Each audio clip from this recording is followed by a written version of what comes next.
നമസ്കാരം. മലയാളി വാർത്ത ഇൻസൈഡിലേക്ക് സ്വാഗതം. നികൃഷ്ട ജീവിക്കും പരനാറയ്ക്കും ശേഷം പിണറായി ജി സുധാകരനെതിരെ നടത്തിയ ചെറ്റപ്രയോഗം സൂപ്പർ ഹിറ്റായി. ഇതോടെ ജി സുധാകരൻ ജയിച്ചതായി CPM പോലും ഉറപ്പിക്കുന്നു. മുഖ്യമന്ത്രിയുടെ ചെറ്റപ്രയോഗത്തിന് ജി സുധാകരൻ മറുപടിയും പറഞ്ഞു. ചെറ്റ എന്ന് വിളിച്ചതിൽ അഭിമാനമാണ്. ചെറ്റ എന്നത് നാട്ടിലെ പാവപ്പെട്ടവരുടെ കിടപ്പാടമാണെന്നാണ് സുധാകരൻ പറഞ്ഞത്. UDF ജനറൽ ബോഡി യോഗത്തിൽ സംസാരിക്കുകയായിരുന്നു അദ്ദേഹം. സുരക്ഷിത മണ്ഡലമായ ധർമ്മടത്ത് നിന്ന് മുഖ്യമന്ത്രി മത്സരിക്കുന്നതിനെയും അദ്ദേഹം പരിഹസിച്ചു. മുഖ്യമന്ത്രിയെ ഞാൻ വിമർശിക്കും, പക്ഷെ ചീത്ത പറയില്ല. അതെൻ്റെ ഗുരുത്വമാണ്. എന്നെ ചെറ്റ എന്ന് വിളിച്ചതിൽ ഞാൻ അഭിമാനിക്കുന്നു. ചെറ്റ എന്നത് ഇന്നാട്ടിലെ പാവപ്പെട്ടവൻ്റെ കൂരയുടെ പ്രതീകമാണ്. 18 വയസ്സ് വരെ ഞാൻ ഓലമേഞ്ഞ ചെറ്റപ്പുരയിലാണ് ജീവിച്ചത്. ചാണകത്തിണ്ണയിലാണ് കഴിഞ്ഞത്. ആ ചെറ്റപ്പുരകളെ അധിക്ഷേപിക്കുകയാണ് തന്നെ ചെറ്റ് എന്ന് വിളിക്കുക വഴി മുഖ്യമന്ത്രി ചെയ്തത്. മുഖ്യമന്ത്രിക്ക് മലയാള ഭാഷയുടെ അർത്ഥഭേദങ്ങൾ അറിയില്ല, നിഘണ്ടു വായിച്ചിട്ടില്ല. ചെറ്റെന്നല്ല, ഇനി വറ്റ മത്സ്യം എന്ന് വിളിച്ചാലും ഞാൻ ചീത്ത പറയില്ല. എനിക്ക് പാർലമെന്ററി മോഹമാണ് എന്നാണ് പറയുന്നത്. മുഖ്യമന്ത്രിയും അങ്ങനെ പറഞ്ഞു എന്നാണ് കേട്ടത്. മുഖ്യമന്ത്രി 9 തവണ മത്സരിച്ചു. ആ മണ്ഡലത്തിൽ ഇതുവരെ ആരും തോറ്റിട്ടില്ല. ആരും ജയിക്കാൻ കഴിയുന്ന മണ്ഡലത്തിൽ നിന്ന് ആർക്കും ജയിക്കാം. അതുകൊണ്ടാണ് മുഖ്യമന്ത്രിയും ജയിച്ചത്. ആലപ്പുഴ പോലെയല്ല കണ്ണൂര്. ആര് നിന്നാലും ജയിക്കും. മരിക്കുന്നത് വരെ AKG പാർലമെന്ററി മെമ്പർ ആയിരുന്നല്ലോ, ജി സുധാകരൻ പറഞ്ഞു. അടുത്തിടെ ഒരു ചാനലിൽ നൽകിയ അഭിമുഖത്തിലാണ് പാർട്ടി വിട്ടത് ചെറ്റത്തരമാണെന്ന് മുഖ്യമന്ത്രി വിമർശിച്ചത്. നേരത്തെ CPM പോളിറ്റ് ബ്യൂറോ അംഗം A വിജയരാഘവനെയും ജി സുധാകരൻ വിമർശിച്ചിരുന്നു. മരിക്കുന്നതുവരെ MLA ആയിരിക്കണമെന്നാണ് ആഗ്രഹമെന്നും ആ ആഗ്രഹം നടക്കാത്തത് കൊണ്ടാണ് പാർട്ടി വിട്ടതെന്നുമുള്ള വിജയരാഘവന്റെ പരിഹാസമാണ് സുധാകരനെ ചൊടിപ്പിച്ചത്. കമ്മ്യൂണിസ്റ്റ് മാനിഫെസ്റ്റോ തലകീഴായി വായിച്ചതുകൊണ്ടാണ് അദ്ദേഹം ഇങ്ങനെ ആയതെന്നും വിജയരാഘവൻ പറഞ്ഞിരുന്നു. വിജയരാഘവനെ അമ്പലപ്പുഴയെ പറ്റി ഒന്നും അറിയില്ല. കമ്മിറ്റി കൂടാൻ മാത്രമാണ് വന്നിട്ടുള്ളത്. മാനിഫെസ്റ്റോ നേരെ പിടിച്ചു വായിച്ചതുകൊണ്ടാണ് വിജയരാഘവൻ ഇങ്ങനെ ആയത് എന്നായിരുന്നു സുധാകരൻ പറഞ്ഞത്. ചേർത്തലയിൽ മന്ത്രി P പ്രസാദിന്റെ വിജയം തുലാസിലാണെന്നും സുധാകരൻ പറഞ്ഞു. കിട്ടിയ ആയുധം UDF നന്നായി ഉപയോഗിച്ചതോടെ സ്വരാജിന്റെ പതനം ഉറപ്പായി. RSS പരാമർശം സംബന്ധിച്ച് പാർട്ടി സെക്രട്ടേറിയറ്റ് ഒരു ചർച്ചയും നടത്തിയിട്ടില്ലെന്നും ഗോവിന്ദൻ പറഞ്ഞെങ്കിലും നിലമ്പൂരിലെ വോട്ടർമാർ അത് നന്നായി ചർച്ച ചെയ്തുവെന്നാണ് തെരഞ്ഞെടുപ്പ് ഫലം സൂചിപ്പിക്കുന്നത്. ഇക്കഴിഞ്ഞ തദ്ദേശ തെരഞ്ഞെടുപ്പിൽ KPCC അധ്യക്ഷൻ സണ്ണി ജോസഫ് ഉൾപ്പെടെയുള്ള കോൺഗ്രസുകാരെ സ്ത്രീ ലംബടന്മാർ എന്ന് വിശേഷിപ്പിച്ച മുഖ്യമന്ത്രി പിണറായി വിജയന്റെ നാക്കുപിഴ വടക്കൻ കേരളത്തിലെ ഇടത് മുന്നേറ്റത്തിന് തടസ്സമായി. പണ്ട് NK പ്രേമചന്ദ്രനെ പരനാറിയെന്ന് വിളിച്ച് MA ബേബിയെ നാട് കടത്തിയ പിണറായിയുടെ അതേ വാചക കസർത്ത് തന്നെയാണ് വീണ്ടും ഉണ്ടായത്. CPM നേതാവും മുൻ MLAയുമായ PT കുഞ്ഞുമുഹമ്മദിനെതിരായ സ്ത്രീ പീഡന പരാതി 2 ആഴ്ച ഒളിപ്പിച്ച് ഇലക്ഷൻ കടന്നു കിട്ടാൻ കാത്തിരുന്ന മുഖ്യമന്ത്രിയാണ് സണ്ണി ജോസഫിനെ പോലൊരു മാന്യനെ സ്ത്രീ ലംബടനെന്ന് വിളിച്ചത്. തദ്ദേശത്തിലെ 2ാം വോട്ടെടുപ്പ് ദിനത്തിലാണ് രാഹുൽ മാങ്കൂട്ടത്തിൽ MLAക്ക് എതിരായ ലൈംഗിക പീഡന കേസുകളിൽ കോൺഗ്രസിനെ മുഖ്യമന്ത്രി കടന്നാക്രമിച്ചത്. കോൺഗ്രസിലെ സ്ത്രീ ലംബടന്മാർ എന്തൊക്കെയാണ് കാട്ടിക്കൂട്ടുന്നതെന്ന് മുഖ്യമന്ത്രി പിണറായി വിജയൻ ചോദിച്ചു. ലൈംഗിക വൈകൃത കുറ്റവാളികളെ കോൺഗ്രസ് നേതൃത്വം ന്യായീകരിക്കുന്നു. ഇപ്പോൾ വന്നതിനേക്കാൾ അപ്പുറത്തുള്ളത് ഇനി വന്നേക്കാമെന്ന് മുഖ്യമന്ത്രി പറഞ്ഞു. രാഹുൽ മാങ്കൂട്ടത്തിനെതിരായ 2ാമത്തെ പരാതി ആസൂത്രിതമെന്നും KPCC പ്രസിഡന്റ് സണ്ണി ജോസഫ് ആവർത്തിച്ച പശ്ചാത്തലത്തിലായിരുന്നു മുഖ്യമന്ത്രിയുടെ രൂക്ഷ വിമർശനം. ലൈംഗിക അതിക്രമത്തിന് ഇരയായ യുവതികൾ പരാതി പറയാൻ ഭയപ്പെട്ടത് എന്തിനെന്ന് ചിന്തിക്കണമെന്നും ഇത് വളരെ ഗൗരവകരമായ വിഷയമാണെന്നും മുഖ്യമന്ത്രി പറഞ്ഞു. നിസ്സഹായയായ യുവതികൾ യഥാർത്ഥ വസ്തുത പുറത്തു വരാൻ ഭയപ്പെടുകയാണ്. കൊന്നു തള്ളുമെന്നാണ് അവർക്കെതിരെയ ഭീഷണി. ഇത്തരം ഒരു കാര്യം ഒരു പ്രധാനപ്പെട്ട രാഷ്ട്രീയ പാർട്ടിയുടെ ഉത്തരവാദിത്തപ്പെട്ട നേതാവിൽ നിന്ന് ഉണ്ടാകുന്നത് എങ്ങനെയെന്ന് ചിന്തിക്കുന്നു. ഏതായാലും കോൺഗ്രസുകാർക്ക് ആരെയും കൊന്നു തള്ളിയ പാരമ്പര്യമില്ലെന്ന് കേരളത്തിനറിയാം. നടിയെ ആക്രമിച്ച കേസിൽ മേൽക്കോടതിയിൽ അപ്പീൽ നൽകാൻ സർക്കാർ ഒരുങ്ങുന്നതിനെ വിമർശിച്ച UDF കൺവീനർ അടൂർ പ്രകാശിനും മുഖ്യമന്ത്രി മറുപടി പറഞ്ഞു. സർക്കാരും ജനങ്ങളും സമൂഹവും അതിജീവിതയ്ക്കൊപ്പമാണ്. അതിൽ മാറ്റമില്ലെന്ന് മുഖ്യമന്ത്രി പറഞ്ഞു. ലൈംഗിക വൈകൃതമുള്ള ആളുകളെ സംരക്ഷിക്കുന്നവരെ സമൂഹം അംഗീകരിക്കില്ലെന്ന് മുഖ്യമന്ത്രി വ്യക്തമാക്കി. ഇതേ മുഖ്യമന്ത്രിക്ക് കീഴിലുള്ള പ്രോസിക്യൂഷന്റെ മനഃപൂർവ്വമുള്ള നടപടികളാണ് ദിലീപിനെ ജയിപ്പിച്ചത്. ധർമ്മടത്ത് വോട്ട് ചെയ്ത ശേഷം മാധ്യമങ്ങളോട് സംസാരിക്കുകയായിരുന്നു അന്ന് മുഖ്യമന്ത്രി.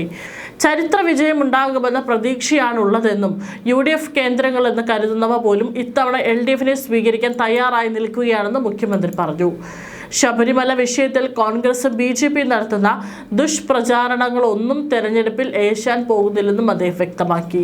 പഴയ പരനാറി പ്രയോഗം തന്നെ തോൽപ്പിച്ച കഥ ഇപ്പോഴും MA ബേബി തന്റെ സുഹൃത്തുക്കളോട് പറയാറുണ്ട്. തൃക്കാക്കരയിൽ നടന്ന ഉപതെരഞ്ഞെടുപ്പിൽ സൗഭാഗ്യം എന്ന പ്രയോഗമാണ് ഉമാ തോമസിനെതിരെ പിണറായി നടത്തിയത്. കഴിഞ്ഞ തെരഞ്ഞെടുപ്പിൽ പറ്റിയ അബദ്ധം തിരുത്താനുള്ള സൗഭാഗ്യമാണ് തൃക്കാക്കരയിലെ വോട്ടർമാർക്ക് ഉണ്ടായിരിക്കുന്നതെന്ന മുഖ്യമന്ത്രിയുടെ വാക്കുകൾ ജനം മുഖവിലക്കെടുത്തില്ലെന്നാണ് വലിയ ഭൂരിപക്ഷത്തിലുള്ള UDF വിജയം തെളിയിച്ചത്. സൗഭാഗ്യം എന്ന പ്രയോഗം രാഷ്ട്രീയ വിവാദമായതോടെ കൊല്ലത്തെ പരനാറി പ്രയോഗമുണ്ടാക്കിയ ഫലത്തിന്റെ തനി ആവർത്തനമാണ് തൃക്കാക്കരയിൽ നടന്നത്. കൊല്ലത്തുണ്ടായതുപോലെ വലിയ വിജയം UDFന് ലഭിച്ചു. കഴിഞ്ഞ നിയമസഭാ തെരഞ്ഞെടുപ്പിൽ നേടിയ വൻ വിജയത്തെക്കുറിച്ച് സംസാരിക്കവെയാണ് ഇടതുമുന്നണി കൺവെൻഷനിൽ മുഖ്യമന്ത്രി വിവാദ പരാമർശം നടത്തിയത്. കേന്ദ്ര സർക്കാരിന്റെ അന്വേഷണ ഏജൻസികളെ അടക്കം തെറ്റായി ഉപയോഗിച്ചുകൊണ്ട് കേരളത്തിൽ ഇടപെടാനുള്ള ശ്രമം നടത്തി. ഇതിലൊന്നും വലിയ തോതിൽ ജനങ്ങൾക്ക് ഏറ്റില്ല. തെരഞ്ഞെടുപ്പിൽ ജനങ്ങളെ പൂർണ്ണ വിശ്വാസമുണ്ടായിരുന്നു. ജനങ്ങൾക്ക് ഞങ്ങളെയും വിശ്വാസമുണ്ടായിരുന്നു. അങ്ങനെയാണ് നിയമസഭാ തെരഞ്ഞെടുപ്പിൽ 99 സീറ്റുമായി കേരളത്തിന്റെ ചരിത്രത്തിൽ ആദ്യമായി LDFന് ഒരു രണ്ടാം ഊഴം ജനങ്ങൾ സമ്മാനിച്ചത്.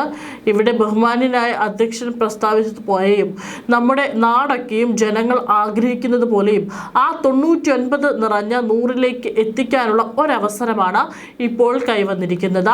ആ ഘട്ടത്തിൽ പറ്റിയ അബദ്ധം തിരുത്തുന്നതിനുള്ള അവസരം കൂടി തൃക്കാക്കരയ്ക്ക് ഒരു സൗഭാഗ്യമായി കൈവന്നിരിക്കുകയാണ് എന്നത് നാം കാണേണ്ടതാണ് എന്നതായിരുന്നു മുഖ്യമന്ത്രിയുടെ വാക്കുകൾ.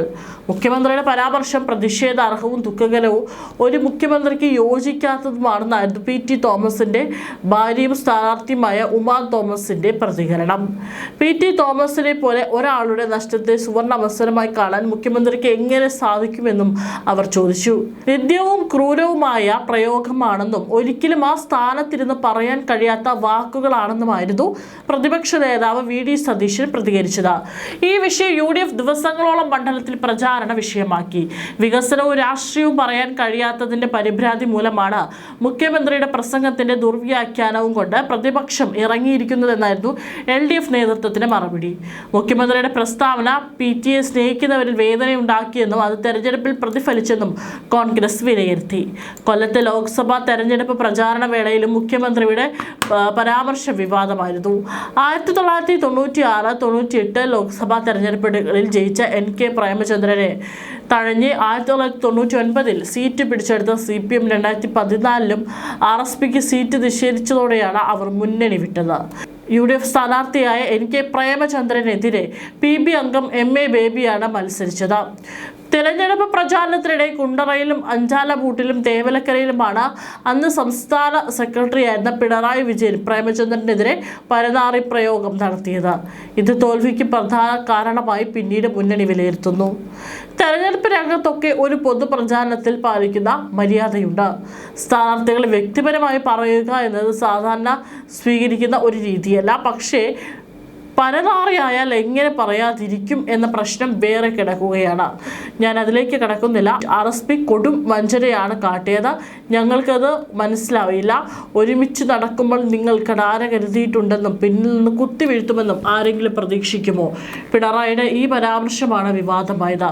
പ്രസ്താവനയ്ക്കെതിരെ മുന്നണിക്കുള്ളിൽ തന്നെ എതിർപ്പുണ്ടായി. CPM CPI ശക്തി കേന്ദ്രങ്ങളിൽ പോലും വോട്ട് ചോർന്നു. 2019 തെരഞ്ഞെടുപ്പിൽ NK പ്രേമചന്ദ്രനെതിരെ KN ബാലഗോപാലാണ് മത്സരിച്ചത്. അപ്പോഴും പരനാറി പ്രയോഗത്തിൽ പിണറായി ഉറച്ചു നിന്നു.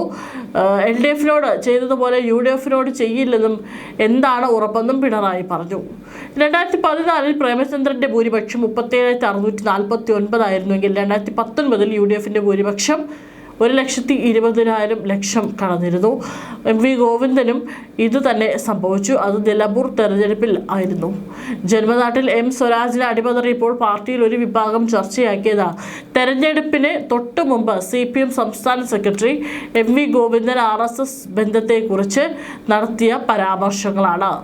അടിയന്തരാവസ്ഥയ്ക്ക് പിന്നാലെ RSSുമായി കൂട്ടുകെട്ടുണ്ടാക്കി ഒരു ചാനൽ അഭിമുഖത്തിൽ ഈ ഒരു വാക്കുകളാണ് MV ഗോവിന്ദൻ പറഞ്ഞത്. പിന്നീട് പ്രതിപക്ഷം പ്രചാരണ ആയുധമാക്കിയതോടെ ഇടതുമുന്നണി കടുത്ത പ്രതിരോധത്തിലാവുകയായിരുന്നു. RSS എന്നല്ല ഉദ്ദേശിച്ചത്, ജനതാ പാർട്ടിയെക്കുറിച്ചാണെന്ന് പിന്നീട് ഗോവിന്ദൻ വിശദീകരിക്കുകയും ചെയ്തിട്ടുണ്ടായിരുന്നു. 2014 ലോക്സഭാ തെരഞ്ഞെടുപ്പിൽ പാർട്ടി സെക്രട്ടറി എന്ന പിണറായി വിജയൻ കൊല്ലത്തിട്ട പരനാറി ബോംബിൽ പൊട്ടിത്തെറിച്ചത് പൊളിറ്റ് ബ്യൂറോ അംഗമായിരുന്ന MA ബേബിയുടെ വിജയമോഹമായിരുന്നു. മികച്ച രാഷ്ട്രീയ പോരാട്ടം നടത്തിയിരുന്ന മണ്ഡലത്തിന്റെ പ്രചാരണത്തിന്റെ ഘടന തന്നെ മാറിമറിയിക്കുന്നതായിരുന്നു മുഖ്യമന്ത്രിയുടെ പരാമർശം. LDF കേന്ദ്രങ്ങളിൽ പോലും ഉണ്ടായ കടുത്ത അതൃപ്തി ബേബിക്കെതിരെ ജനവികാരമായി മാറുന്നതാണ് പിന്നീട് കണ്ടത്. MA ബേബിയുടെ പ്രചാരണ യോഗത്തിലാണ് അന്ന് പാർട്ടി സെക്രട്ടറിയായിരുന്ന പിണറായി വിജയൻ എതിർ സ്ഥാനാർത്ഥിയായ പ്രേമചന്ദ്രനെ പരനാറി എന്ന് വിളിച്ചത്. തെരഞ്ഞെടുപ്പിന് തൊട്ടു മുമ്പ് വരെ LDFനൊപ്പം ഉണ്ടായിരുന്ന RSP സീറ്റ് നിർണയത്തിലെ തർക്കങ്ങളെ തുടർന്ന് അപ്രതീക്ഷിതമായി UDFിലേക്ക് പോയതാണ് പിണറായിയെ ചൊടിപ്പിച്ചത്. പരനാറി പ്രയോഗത്തിനെതിരെ UDF രംഗത്ത് വരികയും പ്രധാന തെരഞ്ഞെടുപ്പ് വിഷയമാക്കുകയും ചെയ്തതോടെ കൊല്ലത്തെ രാഷ്ട്രീയ കാലാവസ്ഥ മാറി. വൻ ഭൂരിപക്ഷം കിട്ടുമെന്ന് കരുതിയിരുന്ന ചടയമംഗലം, പുനലൂർ, ചാത്തന്നൂർ, കുണ്ടറ നിയമസഭാ മണ്ഡലങ്ങളിൽ LDFന് തിരിച്ചടി നേരിട്ടു. MA ബേബി നിയമസഭയിൽ പ്രതിനിധീകരിച്ച കുണ്ടറയിൽ 6911 വോട്ടിനാണ് ബേബി പിന്നിലായത്. നിയമസഭാ തെരഞ്ഞെടുപ്പിൽ ഇവിടെ ബേബിയുടെ ഭൂരിപക്ഷം 14,793 വോട്ടായിരുന്നു. കുണ്ടറ അസംബ്ലി മണ്ഡലത്തിലെ 7 പഞ്ചായത്തുകളിൽ 6 ബേബി പിന്നിൽ പോകുന്ന സ്ഥിതിയുണ്ടായി. പിണറായി വിജയന്റെ പ്രസ്താവനയിൽ കടുത്ത വിയോജിപ്പുണ്ടായിരുന്ന MA ബേബി MLA സ്ഥാനം രാജിവെക്കുവാൻ മുതിർന്നെങ്കിലും പാർട്ടി ഇടപെട്ട് ഒഴിവാക്കുകയായിരുന്നു. ഇതാണ് ഇന്നലെ കണ്ണൂരിൽ കണ്ടത്. സ്ത്രീ ലംഘനന്മാർ എന്ന വാക്ക് ഇനി കേരള രാഷ്ട്രീയത്തിൽ ആഞ്ഞടിക്കും. ഇതിനു മുമ്പ് പിണറായിയുടെ നികൃഷ്ട ജീവി പരാമർശവും വിവാദമായി മാറിയിട്ടുണ്ടായിരുന്നു. CPM MLA ആയിരുന്ന മത്തായി ചാക്കോ അന്ത്യകൂദാശ നൽകിയെന്ന ബിഷപ്പിന്റെ പ്രസ്താവനയ്ക്കെതിരെയായിരുന്നു പിണറായിയുടെ പരാമർശം. കമ്മ്യൂണിസ്റ്റുകാരനായിരുന്ന മത്തായി ചാക്കോ MLA സ്വബോധത്തോടെ അന്ത്യകൂദാശ സ്വീകരിച്ചുവെന്ന താമരശ്ശേരി രൂപത ബിഷപ്പ് മാർ പോൾ ചിറ്റിലപ്പള്ളിയുടെ പ്രസ്താവന വലിയ വിവാദമായിരുന്നു. അദ്ദേഹത്തിന്റെ വെളിപ്പെടുത്തൽ അന്ന് CPM സംസ്ഥാന സെക്രട്ടറിയായിരുന്ന പിണറായി വിജയൻ ഏറ്റെടുത്തു. തുടർന്ന് പോൾ ചിറ്റിലപ്പള്ളിക്കെതിരെ പിണറായി വിജയൻ നടത്തിയ പരാമർശങ്ങളും വലിയ വിവാദങ്ങൾക്കാണ് കാരണമായത്. മത്തായി ചാക്കോ മരിക്കുന്നതിന് 3 ആഴ്ച മുമ്പ് ആശുപത്രിയിലെത്തിയാണ് അന്ത്യകൂദാശ നൽകിയതെന്നും തീയതി ഓർക്കുന്നില്ലെന്നും ഫാദർ ജോസ് കോട്ടയിൽ വിശദീകരിച്ചിരുന്നു. ICUവിൽ കഴിഞ്ഞിരുന്ന മത്തായി ചാക്കോയ്ക്ക് ഡ്യൂട്ടി ഡോക്ടറുടെയും നഴ്സിന്റെയും സാന്നിധ്യത്തിലാണ് കൂദാശ നൽകിയത്. ഈ സമയം മുറിക്ക് പുറത്ത് മത്തായി ചാക്കോയുടെ ഭാര്യയും ഭാര്യ സഹോദരന്മാരും അടക്കം 25ഓളം പേർ ഉണ്ടായിരുന്നു. ആരും തന്നെ തടസ്സപ്പെടുത്തിയിരുന്നില്ലെന്നും സൗഹാർദ്ദപൂർവ്വം പെരുമാറിയെന്നും ഫാദർ ജോസ് പറഞ്ഞിരുന്നു. കൂദാശ നൽകിയപ്പോൾ മത്തായി ചാക്കോ പൂർണ്ണമായി അബോധാവസ്ഥയിലായിരുന്നു. അബോധാവസ്ഥയിലുള്ളവർക്ക് അന്ത്യകൂദാശ നൽകുന്നത് സഭാ നിയമപ്രകാരം തെറ്റല്ലെന്നും അദ്ദേഹം വിശദീകരിച്ചിരുന്നു. ബിഷപ്പ് പോൾ ചിറ്റിലപ്പള്ളി ആവശ്യപ്പെട്ട പ്രകാരമാണ് അന്ത്യകൂദാശ നൽകാൻ പോയതെന്നും അദ്ദേഹം വ്യക്തമാക്കുകയും ചെയ്തു. മരിക്കുന്നതിന് ഏതാനും ആഴ്ച മുമ്പ് മത്തായി ചാക്കോയെ ബിഷപ്പ് ചിറ്റിലപ്പള്ളി സന്ദർശിച്ചിരുന്നു. ഏതായാലും പിണറായി നികൃഷ്ട ജീവി എന്ന് വിളിച്ചതിനെ തുടർന്ന് പാർട്ടിയും സഭയും ശീതസമരത്തിലായിരുന്നു. പിന്നീട് പിണറായിക്ക് മാപ്പ് കൊടുക്കുന്നതായി മാർ ചിറ്റിലപ്പള്ളി തന്റെ കൃപയുടെ വഴികൾ എന്ന ആത്മകഥയിൽ വ്യക്തമാക്കുകയും ചെയ്തിരുന്നു. 2013 ഡിസംബർ പിണറായി വിജയൻ താമരശ്ശേരി ബിഷപ്പിന്റെ അരമനയിലെത്തി കൂടിക്കാഴ്ച നടത്തിയിരുന്നു. ബിഷപ്പ് റബജിയോസ് ഇഞ്ചാലിയനുമായാണ് അരമനയിലെത്തി പിണറായി ചർച്ച നടത്തിയത്. 1997 മുതൽ 13 വർഷക്കാലം ബിഷപ്പായി സേവനമനുഷ്ഠിച്ച പോൾ ചിറ്റിലപ്പള്ളി 2010 വാർദ്ധക്യ സഹജമായ കാരണങ്ങളാൽ സ്ഥാനമൊഴിഞ്ഞത്. ഇത്തരത്തിൽ വിവാദ പരാമർശങ്ങൾ പിണറായിക്ക് ഹരമാണ്. എന്നാൽ ഇത് ഇലക്ഷൻ കാലത്താകുമ്പോൾ സംഗതി കീഴ്മേൽ മറിയും. അതാണ് ഏപ്രിൽ 9 കാണാൻ പോകുന്നത്. സുധാകരൻ പാട്ടും പാടി ജയിക്കും.